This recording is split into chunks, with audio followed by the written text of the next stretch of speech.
여러분, 김주현 금융위원회 위원장으로 이번에 취임한 분이죠.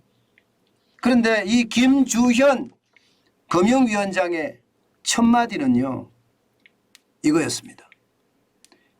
기본적으로는 예외적 상황을 끌고 가는 것이 바람직하지 않다. 요거까지 보니까 여러분 이게 무슨 말인지 감을 못 잡으시겠죠. 이게 앞뒤 문맥을 보면 말입니다. 이게 대출 만기 연장이 없다는 이야기.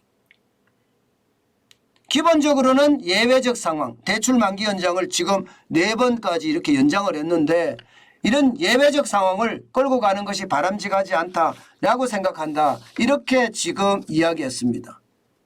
그러면서 덧붙이기를 이를 지속하는 것이 과연 차주에게 도움이 되는지 또는 문제가 더 커지는지 알기 어렵다. 이렇게까지 밝혔습니다.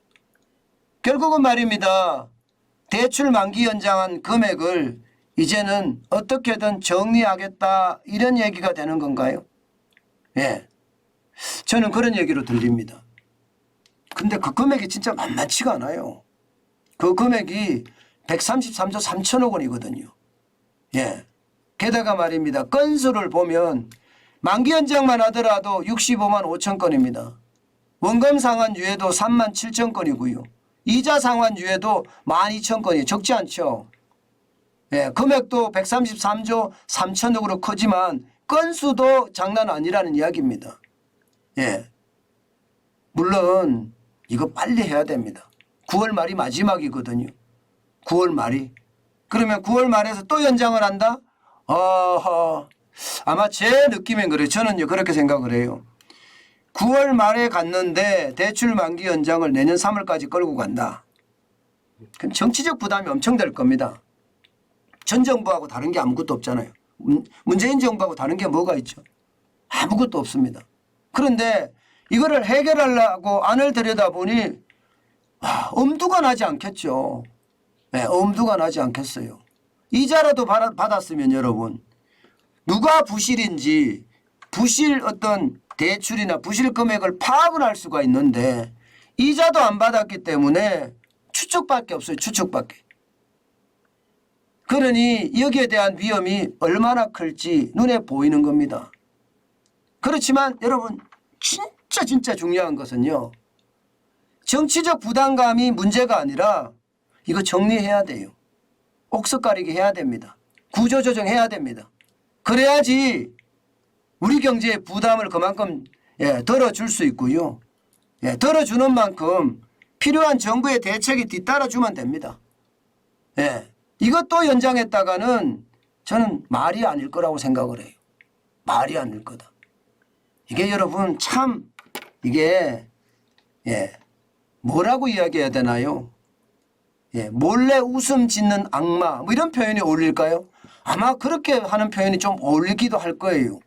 왜냐하면 자영업자들은 지금 죽어나거든요. 평균 부채만 하더라도 2020년 기준입니다. 3억 3,147만 원입니다. 2021년에는 얼마나 늘었겠어요? 2022년에는 얼마나 늘었겠습니까? 당장 말입니다. 자영업자 부채가 960조잖아요. 960조 그죠? 960조를 550만 명으로 나누면 대충 어느 정도 부채까지는 나오겠죠. 그러니까 이게 남몰래 몰래 미소 짓는 악마라고 제가 이야기하는 게 그거예요. 이게 연장은 시켜놨는데 이거를 이제 만료해서 경제의 부담을 줄이자니 자영업자가 다 박살날 것 같은 거예요. 다 박살날 것 같은 거예요. 진짜 심각해지는 거죠. 평균 부채가 이렇게 많으니까 3억이라는 부채는 금리 인상 때문에 그에 대한 부담감도 크거든요.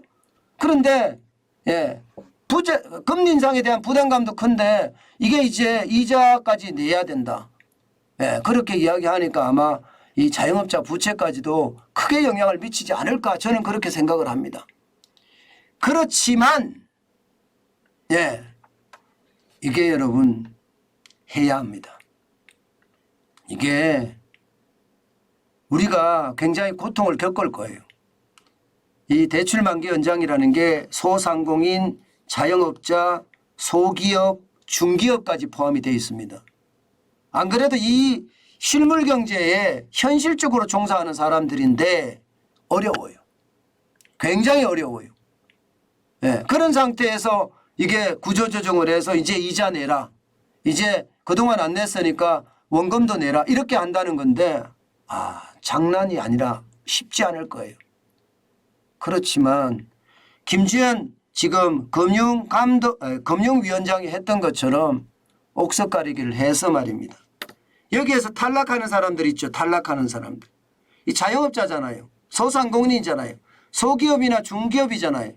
이들에게는요.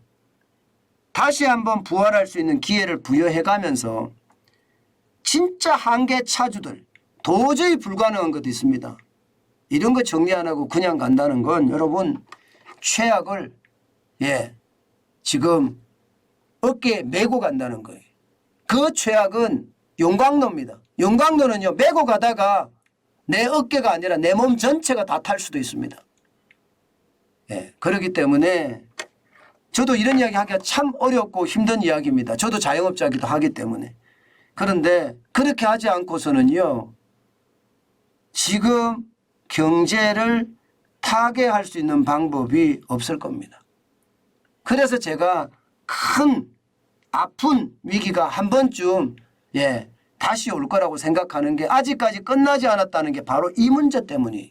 바로 이 문제 때문에. 그래서 위기는요. 이게 아마도 말입니다. 9월이 지나고예요.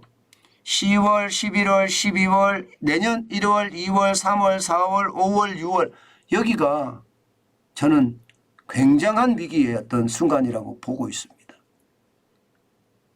그런데 중요한 게 하나 있습니다.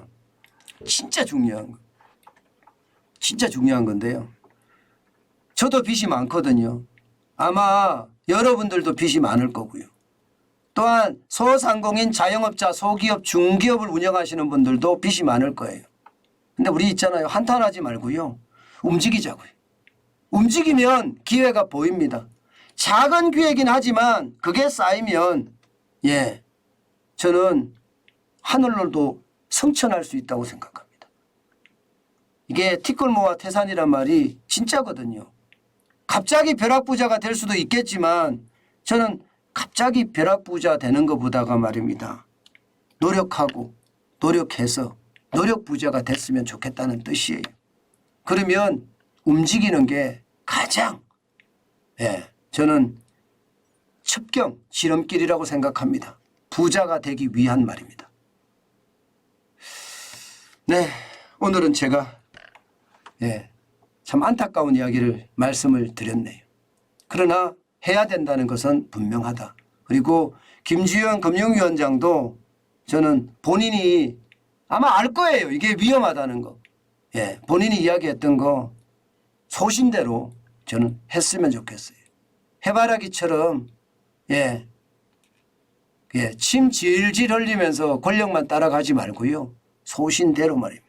내일 당장 그만두는 아니더라도 소신은 꺾이지 않는 그런 지금 행정가가 꼭 필요할 때입니다.